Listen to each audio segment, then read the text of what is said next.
The bill was set down for third reading forthwith. The Honourable Peter Dunn. Mr Speaker, I move that the Taxation, Tax Administration and Remedial Matters Bill be now read a third time.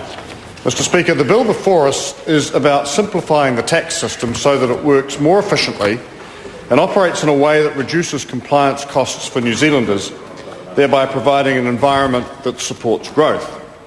Now, these are obviously matters of particular interest at a time of global economic uncertainty, and it's pleasing that a large number of the measures in the bill were welcomed by members on all sides of the House during the committee stage. One prominent feature of this bill is the proposed abolition from the 1st of October of this year of gift duty, and it's fair to say that that did not receive a universal welcome from all members of the House and was probably the cause of the most vigorous debate on this legislation during that stage. It is, in my view, however, right that gift duty, which has long since ceased to fulfil its function and which instead imposes unjustifiable compliance costs, should be relegated to history. It's been around since 1885. It's been largely ineffective in recent years in that it raises barely more than the revenue that it costs to actually operate the system, while imposing significant compliance costs on taxpayers. And it's a matter that can easily have the concerns around it addressed in existing social and other legislation administered by other government agencies. And the review that preceded the decision to abolish gift duty was a review really initially of the threshold at which it applies. It became obvious during that review process that there was little point in adjusting the threshold. The tax was so ineffectual that we should simply remove the tax altogether, and so it has come to be. Now, Mr Speaker, while much of the attention during the committee stage focused on the abolition of gift duty, it's worth reminding members that there were a number of other important aspects of this legislation. One such significant proposal will help make our public service more efficient. Changes to the secrecy and information sharing provisions in the tax administration rules will bring the public service more into line with today's customer service expectations and help improve efficiency across the public service. The present secrecy rules are too restrictive and do not, for instance, allow a non-English speaker or someone who has hearing difficulties to have a relative or a friend helping, even if they have the taxpayer's permission to do so. So clearly a dose of common sense is required.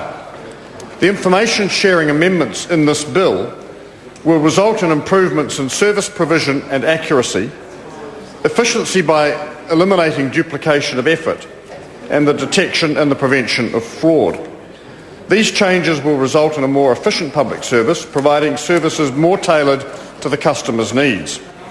Mr Speaker, the bill also includes a number of proposed changes to the rules around the tax disputes process, which complement major changes made by Inland Revenue to the way in which it currently administers the tax disputes process.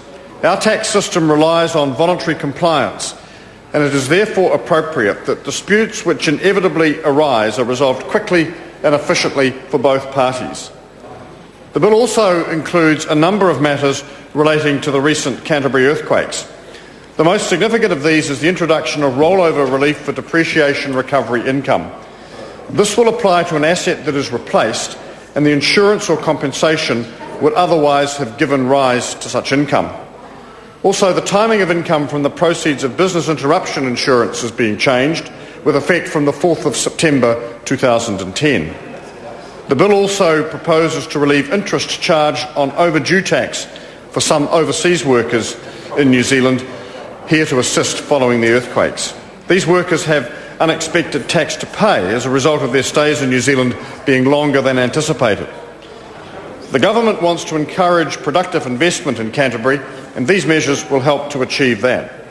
Officials are still considering further earthquake tax-related issues, and they will be brought to the attention of the House as and when appropriate. In addition, Mr Speaker, this bill reduces tax for non-residents investing through New Zealand portfolio investment entities, and there was some rather technical discussion in the early stage of the committee stages of the bill about these particular provisions. I should just point out that this is an important set of reforms designed to assist New Zealand potentially becoming a hub for the investment of international funds.